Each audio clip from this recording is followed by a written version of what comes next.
Start करते हैं 11th biology chapter 6 से, जिसमें हम लोग इस पार्ट में पढ़ेंगे अबाउट कॉम्प्लेक्स टिश्यूज़। इससे पहले के पार्ट में हम लोगों ने देखा था कि सिंपल टिश्यूज़ के अंदर जो भी चीज़ें आती हैं, पैरेन्काइमा, कोलेनकाइमा, स्क्लेरेन्काइमा, इसके अंदर अब हम लोग कॉम्प्लेक्स टिश्यूज़ के बारे में पढ़ेंगे। The complex tissues are made of more than one type of cell and these work together as a unit। तो कॉम्प्लेक्स टिश्यूज़ के बारे में अगर हम बात करते हैं तो क्या अलग होता है सिंपल टिश्यूज़ से। सिंपल टिश्यूज़ के अंदर जितने भी टाइप के सेल्स होते हैं सारे एक जैसे होते हैं, बट कॉम्प्लेक्स टिश्यूज़ में ये चीज़ नहीं होती। यहाँ पे क्या होता है, एक से ज़्यादा तरह के सेल्स होते हैं और ये साथ में मिलके एक यूनिट की तरह वर्क करते हैं। Xylem and phloem constitute the complex tissue in plants. जो जाइलम और फ्लोएम होते हैं वो क्या बनाते हैं, कॉम्प्लेक्स टिश्यूज़ बनाते हैं। सबसे पहले हम लोग पढ़ेंगे जाइलम के बारे में। Xylem function as a conducting tissues for water and mineral from roots to the stems and leaves। यानी कि जाइलम कैसे वर्क करता है, वो एक कंडक्टिंग टिश्यू की तरह वर्क करता है जो कोई चीज़ को लेके जा रहा है। अब किसको, वाटर और मिनरल्स को रूट से कहाँ तक लेके जाता है, स्टेम और लीव्स तक लेके जाता है जाइलम। ये मैकेनिकल स्ट्रेंथ भी प्रोवाइड करता है अलग अलग प्लांट्स के पार्ट्स को। It is composed of 4 different kind of elements. अगर हम बात करें जाइलम की तो कुछ 4 डिफरेंट टाइप के एलिमेंट्स इसके अंदर होते हैं, जैसे कि tracheids, vessels, xylem fibres and xylem parenchyma. दोबारा से सुनते हैं, 4 तरह के एलिमेंट्स होते हैं जाइलम के अंदर, tracheids, vessels, xylem fibres and xylem parenchyma.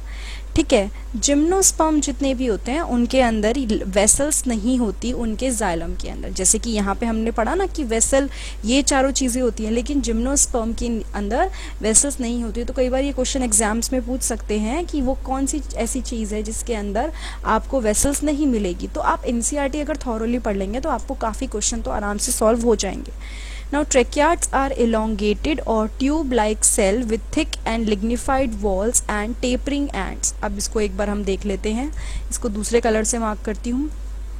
ट्रैकियार्ड्स क्या होते हैं, यहाँ पे देखिए, यहाँ पे स्ट्रक्चर दिखाया हुआ है राइट में, ये दोनों देखिए ट्रैकियार्ड्स बना रखे हैं। लंबी इलोंगेटेड या फिर ट्यूब लाइक सेल्स होते हैं जिसकी थिक थोड़ी मोटी क्या होती है, या फिर लिग्निफाइड वॉल्स। लिग्निफाइड मैंने बताया था लिग्निन वगैरह के डिपोजिशन से थोड़ी थिक हो जाती है। टेपरिंग एंड मतलब खुले एंड नहीं होते हैं, बिल्कुल बंद एंड है। टेपरिंग मतलब यहाँ पे देखिए खुला तो नहीं है ना, एकदम बंद है। तो ट्रेकियार्ड्स इलोंगेटेड या ट्यूब लाइक सेल्स होते हैं with thick and lignified walls and tapering end. These are dead and are without protoplasm. ये डेड होते हैं, इनके अंदर प्रोटोप्लाज्म नहीं होता। The inner layer of the cell wall have thickening which vary in form. ये जो सेल वॉल होते हैं इनकी जो अंदर की लेयर होती है वो क्या होती है, थिकनिंग, यानी कि अलग अलग तरह की थिकनिंग होती है। ऐसा नहीं है कि बिल्कुल फिक्स है, हर किसी के अंदर अलग अलग है। जो सेल वॉल की अंदर की लेयर है वो अलग फॉर्म में होती है। In flowering plants tracheids and vessels are the main water transporting elements. इसको अंडरलाइन कर देती हूँ। अगर फ्लावरिंग प्लांट्स की बात करें, जिन प्लांट्स के अंदर फ्लावर आते हैं, तो ट्रेकियार्ड्स और वेसल्स दोनों ही एक मेन वाटर ट्रांसपोर्टिंग एलिमेंट हैं जो वाटर को ट्रांसपोर्ट करते हैं एक जगह से दूसरी जगह। ठीक है, now vessel is a long cylindrical tube like structure made of many cell called vessel members. Vessel यहाँ पे देख लेते हैं, राइट में जो स्ट्रक्चर आपको दिख रहा है वो वेसल का है। तो वेसल क्या है, एक long cylindrical tube like structure. देखो यहाँ पे एंड टेपरिंग नहीं है, मतलब बंद नहीं है, इस वाले में देखिए एकदम खुले हैं। ट्यूब काइंड ऑफ स्ट्रक्चर आप देख सकते हो। ठीक है, तो क्या है, उसने बोला ट्यूब लाइक स्ट्रक्चर जिसमें कई सारे सेल से बना है, जिसको वेसल मेंबर्स बोलते हैं। हर किसी की अपनी एक लिग्निफाइड वॉल्स होती है और बीच में सेंट्रल कैविटी, एक सेंट्रल स्पेस सबके अंदर होती है। The vessel cells are also devoid of protoplasm. एक और चीज़, जैसे हमने ट्रेकियार्ड्स के बारे में पढ़ा था कि उसके अंदर कोई भी प्रोटोप्लाज्म नहीं होता, तो यहाँ भी क्या होता है, प्रोटोप्लाज्म नहीं होता। Vessel members are interconnected through perforation in their common walls। अब यहाँ पे क्या होता है, ये आप बीच में देख रहे हो कैसे छोटे छोटे से होल्स बने हुए हैं, तो कैसे कनेक्टेड हैं ये, परफोरेशन होता है बीच में, ये छोटे छोटे से जो होल्स हैं। The presence of vessel is a characteristic feature of angiosperm. आपको एंजियोस्पर्म्स के अंदर वेसल दिखेगा ही दिखेगा, और जस्ट यहाँ पे हमने लाइन में पढ़ा था कि जिम्नोस्पर्म जो होते हैं उनके पास वेसल्स नहीं होता, लेकिन एंजियोस्पर्म के पास होता है। नाउ ट्रैकियार्ड्स हमने पढ़ लिया, इसको मैं टिक लगा देती हूँ, हट जाएगा अपने आप ही। ट्रैकियार्ड्स पढ़ लिया, वेसल पढ़ लिया। Now come xylem fibres and xylem parenchyma. Xylem fibres have highly thickened walls. क्या क्वालिटी होती है? थिक वॉल्स होती हैं एंड ऑब्लिटरेटेड सेंट्रल ल्यूमेंस होते हैं, थोड़ी मोटी वॉल्स। देखिए अब हम लोग पढ़ते हैं कि जो जाइलम फाइबर्स है उसकी जो वॉल्स होती हैं काफ़ी थिक होती हैं। दूसरी चीज़ जो ल्यूमेन होता है ना, ऑलमोस्ट दिखता नहीं है वो, ठीक है, एकदम मतलब ख़त्म सा ही दिखता है, ऐसा नहीं होता। दीज में आइदर भी सेप्टेट और ए सेप्टेट, हो सकता है कि वो अलग तरह से दिखे थोड़ा सा, या हो सकता है वो साथ में दिखे। जो सेप्टेट होता है ना उसके अंदर क्या होता है, पार्टीशन होता है, एक मतलब बीच में स्ट्रक्चर आ जाता है जिसकी वजह से वो अलग अलग दिखता है। और ए सेप्टेट में वो रेगुलर होता है। मैं एक छोटा सा एग्जांपल दे देती हूँ। कोई चीज़ ऐसे है, ठीक है, तो अगर वो इस तरह से है तो ये क्या है, ये आपका सेप्टेट कहलाएगा। और कोई चीज़ रेगुलर है, कोई भी ऐसे पार्टीशन वगैरह नहीं है, तो it will be called a septate, ठीक है। Now xylem parenchyma cells are living and thin walled. जो पैरेन्काइमा के सेल्स होते हैं, जाइलम पैरेन्काइमा के, वो थिन वॉल्ड होते हैं, पतली वॉल वाले होते हैं। और उसकी जो सेल वॉल होती हैं वो किससे बनी होती है, सेल्यूलोज से बनी होती हैं, ठीक है। वो फूड स्टोर करते हैं, they store food material in the form of starch और फैट।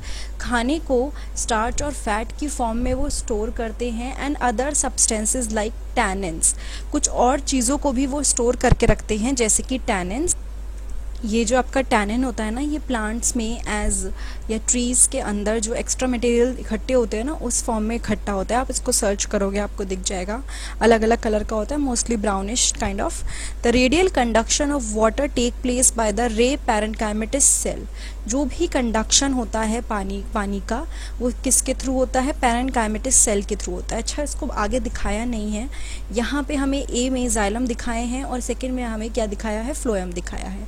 तो अभी हमने पढ़ा जाइलम के बारे में, लेकिन अभी प्राइमरी जाइलम को भी पढ़ना है। जो प्राइमरी जाइलम होती है वो दो तरह की होती है, first is protoxylem and metaxylem, ठीक है। अब उसने क्या बोला, प्रोटोजाइलम के लिए क्या बोला, the first formed primary xylem elements are called protoxylem. यानी सबसे पहले जो प्राइमरी जाइलम बनती है या प्राइमरी जाइलम के एलिमेंट्स बनते हैं उनको हम क्या बोलते हैं, प्रोटोजाइलम बोलते हैं। And the later formed primary xylem is called metaxylem. और जो बाद में जाइलम बनती है उसको मेटाजाइलम बोलते हैं। फिर से सुनिए, जो पहले जाइलम बनती है इट इज कॉल्ड प्रोटोजाइलम, और जो बाद में जाइलम बनती है it is called metaxylem. In stems, the protoxylem lies toward the center and the metaxylem lies toward the periphery of the organ. अब एक बार देख लेते हैं, सिर्फ इसका एक रफ स्ट्रक्चर बना के दिखा देती हूँ, समझ लीजिए। एक स्टेम का पार्ट है ये कोई, तो इसने क्या बोला, जो प्रोटोजाइलम होगा जो पहले बनता है वो कहाँ मिलेगा, सेंटर में, ठीक है। यहाँ आपका मिल गया प्रोटोजाइलम जो ब्लू पार्ट बीच में दिखाया है, और यहाँ पे मिलेगा मेटाजाइलम जो बाद में बनता है, जो रेड पार्ट है, ठीक है। तो यहाँ पे उसने बता दिया प्रोटोजाइलम टुवर्ड्स द सेंटर मतलब बीच में मिलेगा, और मेटाजाइलम मिलेगा पेरिफेरी पे। This type of primary xylem is called endarch. और इस तरह के जब जाइलम को हम बोलते हैं एंडार्च, जिसमें प्रोटोजाइलम बीच में सेंटर में मिलता है, मेटाजाइलम पेरिफेरी पे मिलता है। In roots, the protoxylem lies towards periphery and metaxylem lies toward the center. Just opposite हो गया। देखिए दोबारा से सुनो, इसको मैं बहुत अच्छे से समझाना चाहती हूँ। जो स्टेम्स है, स्टेम्स की बात कर रहे हैं, तो वो एंडार्च बोला है। एंडार्च में क्या है, प्रोटोजाइलम बीच में, मेटाजाइलम बाद में। प्रोटोजाइलम और मेटाजाइलम का डिफरेंस हम पढ़ चुके हैं। जो पहले बनता है दैट इज प्रोटोजाइलम, जो बाद में बनता है दैट इज मेटाजाइलम। रूट्स के अंदर जस्ट अपोजिट हो जाता है कि जहाँ पे पहले प्रोटोजाइलम था अब वहाँ पे मेटाजाइलम आ गया, यानी बीच में मेटाजाइलम आ गया और प्रोटोजाइलम हो गया साइड में। और ऐसे अरेंजमेंट को हम लोग बोलते हैं एक्सार्च। तो दो तरह के अरेंजमेंट पड़े, एंडार्च और एन एक्सार्च, और दोनों के बीच में डिफरेंस जो है किस बेसिस पे है, on the basis of the position of protoxylem and metaxylem, ठीक है। फ्लोएम क्या करता है, फ्लोएम करता है ट्रांसपोर्ट, किस चीज़ को, फूड मटेरियल्स को, usually from leaves to other part of the plant. Phloem food material को ट्रांसपोर्ट करता है लीव से कहाँ पे, प्लांट अदर पार्ट पे, ठीक है। अब देखो, अभी तक हमने जाइलम के बारे में पढ़ा था, जो रूट से बाकी पार्ट्स में लेके जा रहा था, फ्लोएम लीव से बाकी पार्ट्स में ले जाता है। Phloem in angiosperm is composed of, जैसे हमने ऊपर पढ़ा था कि क्या क्या चीज़ों से बना होता है, तो इसमें देखिए sieve tube elements, companion cell, phloem parenchyma and phloem fibre. समझ आया? ये सारी चीज़ों से मिलके बना होता है हमारा phloem. Gymnosperm have albuminous cells and sieve cells. अगर हम बात करें, देखो यहाँ पे हमने पढ़ लिया ना, sieve tube elements, companion cell, phloem parenchyma and phloem fibres. तो जिम्नोस्पर्म्स के पास क्या होता है? एल्ब्यूमिनस सेल होते हैं और सीव सेल्स होते हैं। They lack sieve tubes and companion cell, उनके अंदर सीव ट्यूब्स और कंपेनियन सेल देखने को नहीं मिलते। ठीक है, दोबारा से सुनो, जिम्नोस्पर्म के पास सीव सेल्स होते हैं, सीव ट्यूब और कंपेनियन सेल नहीं होते। Sieve tube elements are also long tube-like structure arranged longitudinally and are associated with the companion cell।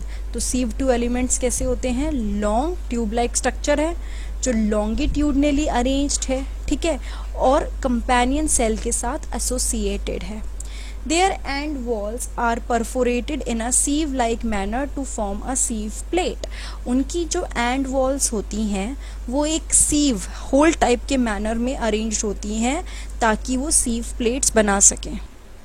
एक बार इसको देख लेते हैं। Sieve tube element is associated with the companion cell. यहाँ पे आप देख सकते हो दोनों कैसे आपस में एसोसिएटेड हैं, ठीक है, और ये लॉन्गिट्यूडनली अरेंज्ड है। और दूसरी चीज़, ये एक सीव लाइक पैटर्न में अरेंज्ड है ताकि एक सीव ट्यूब प्लेट बनाए। आप देख रहे हो ये छन्नी जैसी जो प्लेट बन रही है, इसको सीव ट्यूब प्लेट बोला है, ठीक है। तो इसकी बात हो रही है वहाँ पे, मैं वहाँ पे इसको दिखा नहीं सकती थी इसलिए मैंने आपको यहाँ दिखाया। आई थिंक अब आपको क्लियर हो गया होगा किस टाइप की चीज़ की बात चल रही है। एक मैच्योर सीव एलिमेंट जो होता है, जो प्रॉपरली अभी हो चुका है टाइम जिसको, वो एक पेरिफेरल, उसके अंदर क्या होता है? साइटोप्लाज्मा होता है और लार्ज वैक्यूल होता है, बट न्यूक्लियस नहीं होता। क्या क्या होता है उसके अंदर? एक पेरिफेरल साइटोप्लाज्मा, बड़ा सा वैक्यूल, बट न्यूक्लियस नहीं होता। The function of sieve tubes are controlled by the nucleus of companion cell. जो सीव ट्यूब का फंक्शन होता है वो कौन कंट्रोल करता है? कंपेनियन सेल का न्यूक्लियस। यानी कि इसका फंक्शन कौन कंट्रोल करेगा? कंपेनियन सेल के अंदर न्यूक्लियस दिख रहा है ना, ये न्यूक्लियस है जो इसका पूरे का फंक्शन क्या करेगा? कंट्रोल करेगा। नाउ कंपेनियन सेल क्या है? These are the specialised parenchymatous cell which are closely associated with sieve tube element. हम जस्ट पुरानी अभी जो फोटो देखी है उसमें देख चुके हैं कि ये कंपेनियन सेल काफ़ी ज़्यादा क्लोजली अटैच्ड होता है, किसके साथ एसोसिएटेड होता है? सीव ट्यूब एलिमेंट्स के साथ। ये जो सीव ट्यूब एलिमेंट हैं और कंपेनियन सेल हैं, ये कनेक्टेड होते हैं कैसे? By pit field present between their common longitudinal walls. देखिए ये जो पिट फील्ड्स होते हैं ना, ये क्या होता है? दो वॉल जब आपस में अटैच होती हैं, कई जगह पर उसमें स्पेस होता है, यहाँ पे दिखेगा नहीं, मैं आपको दिखा देती हूँ। ये बीच के जो वॉल है ना, यहाँ पे पिट्स होते हैं, इसी को बोला है कि ये पिट फील्ड हो गई, ठीक है। तो यहाँ पे बोला कि जो पिट फील्ड्स हैं वो क्या करते हैं? प्रेजेंट होते हैं between their common longitudinal walls. The companion cell help in maintaining the pressure gradient in the sieve tube. जो कंपेनियन सेल होते हैं वो क्या करते हैं? प्रेशर ग्रेडियंट को मेंटेन करके रखते हैं सीव ट्यूब में, जो भी प्रेशर का हिसाब किताब होता है वो देखते हैं। फ्लोएम पैरेन्काइमा, अब हम आ जाते हैं फ्लोरम पैरेन्काइमा पे, is made up of elongated tapering cylindrical cell which have dense cytoplasma and nucleus। tapering cylindrical cell मतलब खुले नहीं होते, cylindrical cell होते हैं, elongated थोड़े से लंबे होते हैं, and dense cytoplasma होता है और nucleus होता है। उनकी जो cell wall होती है उसके अंदर क्या होता है? cellulose होता है और pits होते हैं जिसके थ्रू plasmodesmatal connection exist करता है between the cell। now comes what is plasmodesmatal connection? जो सेल के बीच में आपस में कनेक्शन होता है उसको हम प्लाज्मोडेस्मेटल कनेक्शन बोलते हैं, जो सेल के बीच में होता है, जिसके थ्रू ट्रांसपोर्ट हो पाता है, कोई भी चीज़ एक जगह से दूसरी जगह जा पाती है। The phloem parenchyma store food material and other substance like resin, latex and mucilage. तो जो फ्लोएम का पैरेन्काइमा होता है, फ्लोएम पैरेन्काइमा, वो क्या करता है? बहुत सारे फूड मटेरियल्स अपने अंदर स्टोर करके रखता है, जैसे कि रेजिन हो गया, लेटेक्स हो गया, म्यूकिलेज हो गया। Phloem parenchyma is absent in most of the monocotyledons.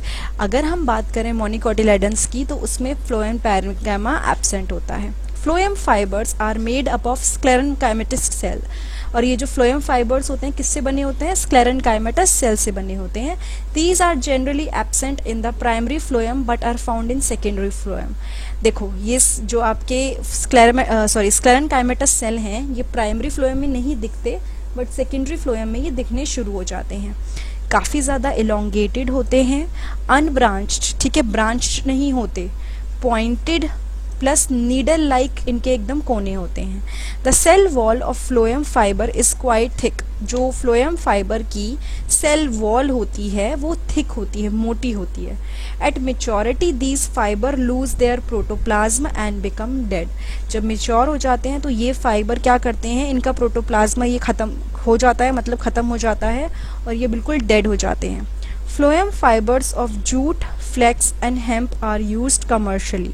अगर हम बात करें तो फ्लोएम फाइबर जूट, फ्लैक्स और हेम्प के वो कमर्शियली यूज़ होते हैं। जो फर्स्ट फॉर्म प्राइमरी फ्लोएम है उसके अंदर क्या है, नैरो सीव ट्यूब्स हैं और उसको हम प्रोटोफ्लोएम बोलते हैं। फिर से देखिए, पहला जो प्राइमरी फ्लोएम बनता है उसके अंदर नैरो सीव ट्यूब्स होती हैं, उसको प्रोटोफ्लोएम बोलते हैं। और जो बाद में लेटर फ्लोएम बनता है जिसकी नैरो नहीं होती, बिगर सीव ट्यूब्स बड़ी होती है, उसको मेटाफ्लोएम बोलते हैं। ये थोड़ा सा अगर आप लर्न करने पे चलेंगे तो थोड़ा डिफिकल्ट पड़ेगा, बट इसको अगर आप समझ लेंगे कि किसको प्रोटो बोला है किसको मेटा बोला है तो ये क्लियर हो जाएगा। तो दोबारा से देख लेते हैं, जो सीव ट्यूब जो नैरो होती हैं तो उसको प्रोटोफ्लोएम बोलते हैं, लेकिन अगर नैरो की जगह बड़ी सीव ट्यूब्स हैं तो उसको हम लोग क्या बोलते हैं, वी कॉल इट मेटाफ्लोएम। तो this was all about phloem जो हमने पढ़ा। इससे पहले हम लोगों ने जाइलम पढ़ा और जस्ट उससे पहले हम लोगों ने पहले के पार्ट में पढ़ा था अबाउट सिंपल टिश्यू। तो अगर ये वीडियो आपको अच्छी लगी है तो प्लीज़ लाइक, कमेंट, सब्सक्राइब और शेयर करना मत भूलिएगा। उसके अलावा अगर आपको बायोलॉजी के और चैप्टर्स देखने हैं तो नीचे डिस्क्रिप्शन बॉक्स में मैंने लिंक पेस्ट करे है, वरना डायरेक्टली मेरे चैनल पे प्लेलिस्ट में जाइए, वहाँ पे आपको सारी चीज़ें सारे चैप्टर्स क्लास के अकॉर्डिंग मिल जाएंगे। आप वहाँ पे भी बायोलॉजी सर्च कर सकते हैं। Thank you so much.